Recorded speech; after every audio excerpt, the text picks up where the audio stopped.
Assalamualaikum warahmatullahi wabarakatuh. Halo anak-anak, bertemu lagi bersama dengan Ibu Putri. Bagaimana kabar anak-anak pada hari ini? Semoga kita selalu dalam keadaan sehat ya, sehingga kita lebih semangat untuk melakukan aktivitas pada hari ini, dan tentunya lebih semangat untuk mengikuti pelajaran Ibu pada hari ini. Di video pembelajaran kali ini, Ibu akan menyampaikan materi pembelajaran untuk kelas 6, tema 7, subtema 2, pembelajaran 5. Namun sebelum kita memulai pelajaran kita pada hari ini, mari kita berdoa menurut agama dan kepercayaan kita masing-masing. Berdoa dimulai.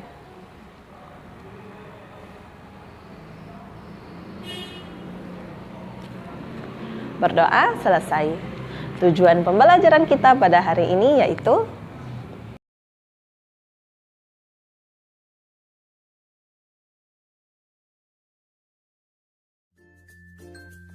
unsur tari. Dalam tarian, terdapat berbagai unsur yang saling mendukung sehingga memunculkan perpaduan yang harmonis.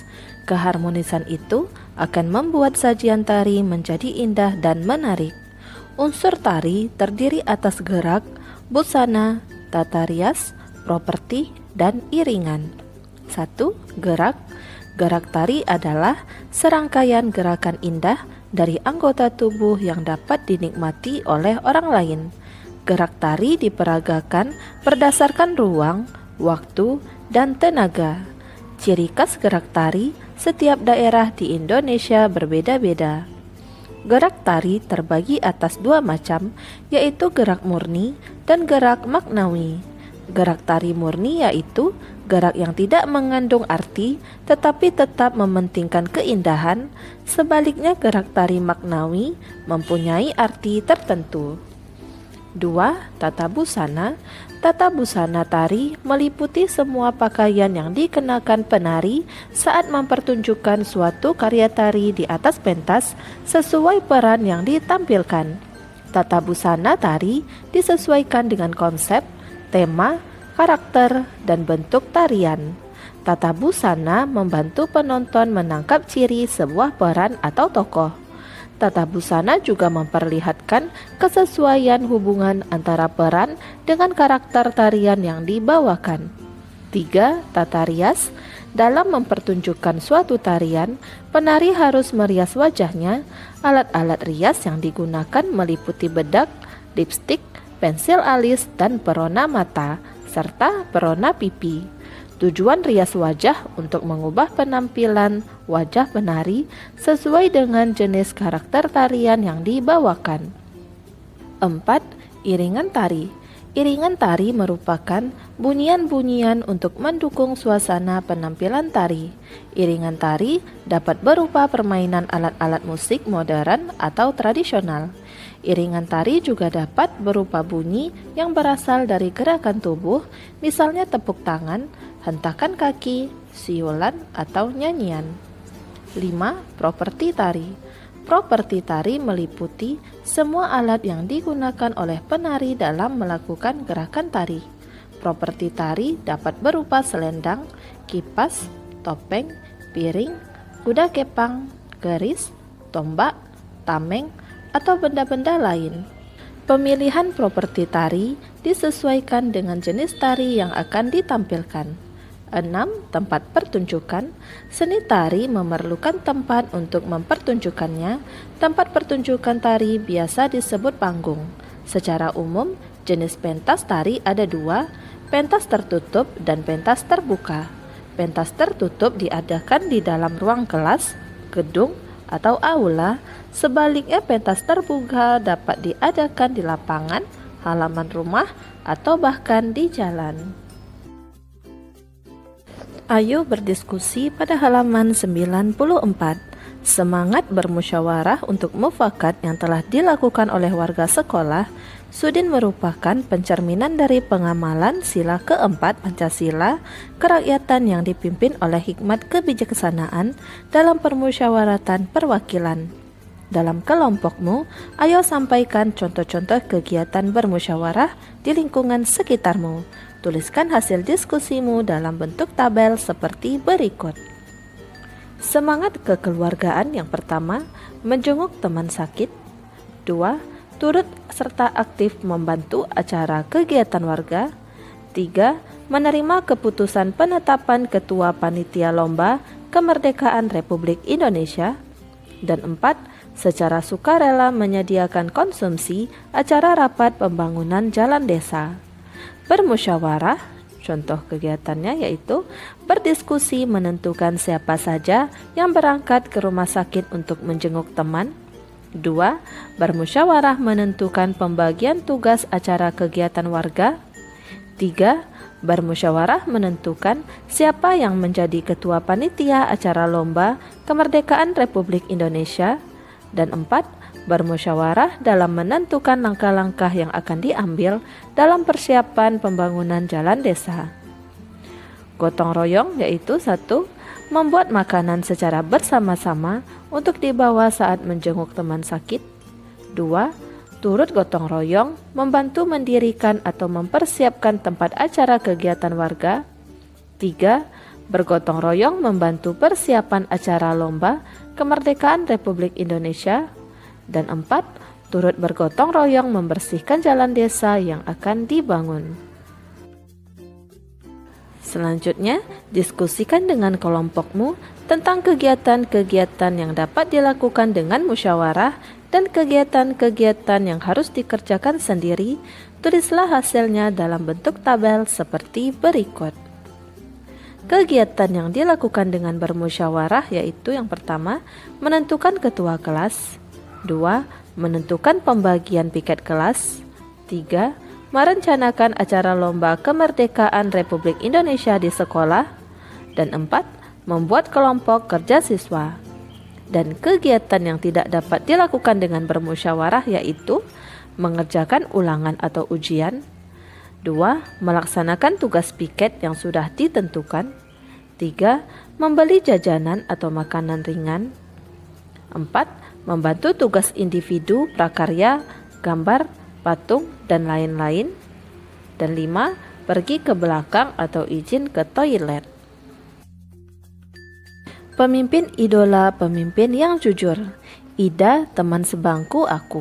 Mungil, berkulit hitam manis, tidak banyak bicara dan pandai. Ia seorang anak yang sederhana. Ayahnya sudah lama meninggal. Ia hidup bersama ibu dan adiknya. Ida anak yang sangat pandai, nilai-nilainya yang selalu bagus memberinya kesempatan meneruskan sekolah tanpa biaya. Semua buku pelajaran dan perlengkapan ditanggung oleh sekolah.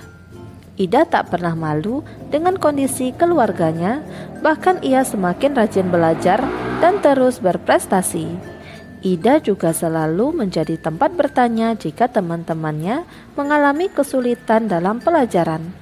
Teman-teman memilih Ida sebagai ketua kelas. Pandai, tenang, dapat berkomunikasi dengan baik, serta mampu menjaga ketertiban kelas menjadi modal utamanya. Hari ini Ibu Tati mengingatkan tentang ulangan matematika. Sebagian siswa tidak siap, termasuk Gugut, si jagoan bola, yang duduk di belakang kami.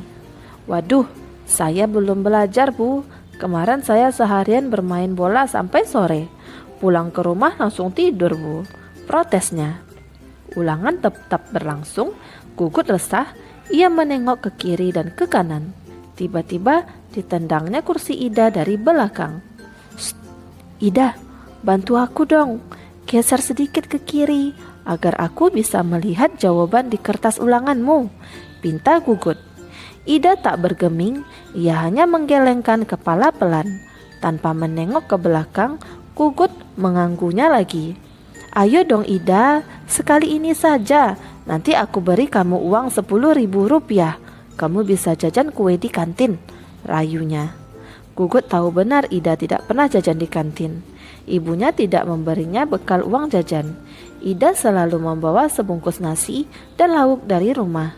Namun di luar dugaan Gugut, Ida tidak terusik. Sekali lagi ia menggeleng pelan. Sampai waktu berakhir, Gugut terpaksa menyerahkan kertas ulangannya dengan lunglai. Pada waktu istirahat, Ida menghampiri Gugut. "Maaf ya Gugut, aku bukan tidak ingin membantumu. Menyontek dan memberi contekan kepada teman adalah perbuatan tidak jujur. Bahkan, perbuatan tersebut bisa dianggap sebagai korupsi kecil-kecilan, katanya kepada Gugut. "Ah Ida, masa menyontek sekali saja dianggap korupsi? Setahuku korupsi nilainya miliaran dan hanya dilakukan oleh pejabat berkuasa," kata Gugut. "Gugut, justru kita harus berlatih diri. Korupsi dan menyontek sama-sama mengambil hak orang lain. Bernilai kecil atau besar, tetap saja tidak jujur. Kita membiasakan diri bertingkah laku lurus. Mudah-mudahan ketika besar nanti kita tidak akan tergoda untuk melakukan korupsi dalam bentuk apapun," Ida menambahkan dengan panjang lebar. Aku dan teman-teman sekelas yang ikut mendengarkan percakapan Ida dan Gugut terdiam setuju. Memang tidak salah kami memilih Ida sebagai pemimpin di kelas. Tidak sekedar pandai, ia juga patut dijadikan teladan. Buatlah pertanyaan sebanyak-banyaknya tentang cerita di atas. Berikan pertanyaanmu kepada teman di sebelahmu untuk dijawab. Tulislah pertanyaanmu pada tempat di bawah ini. Pertanyaan yang pertama, bagaimana ciri-ciri fisik Ida? Ciri-ciri fisik Ida yaitu mungil, berkulit hitam manis, tidak banyak bicara, dan pandai. 2. Apa alasan teman-teman memilih Ida menjadi ketua kelas? Yaitu karena Ida pandai, tenang, dapat berkomunikasi dengan baik, serta mampu menjaga ketertiban kelas. 3. Kenapa Gugut resah ketika hendak ulangan matematika? Yaitu karena Gugut belum belajar. 4. Kenapa Gugut menendang kursi Ida dari belakang? Yaitu karena Gugut minta bantuan contekan kepada Ida. 5. Apa bujukan Gugut agar Ida mau memberikan contekan? Yaitu Gugut akan memberikan uang 10.000 untuk uang jajan. Dan 6. Mengapa Ida menolak permintaan Gugut?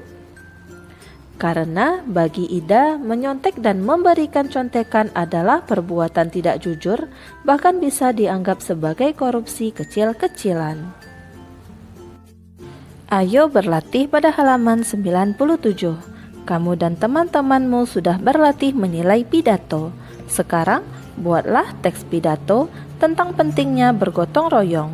Gunakanlah struktur yang sudah ditentukan. Berikut ini adalah contoh teks pidato tentang pentingnya bergotong royong.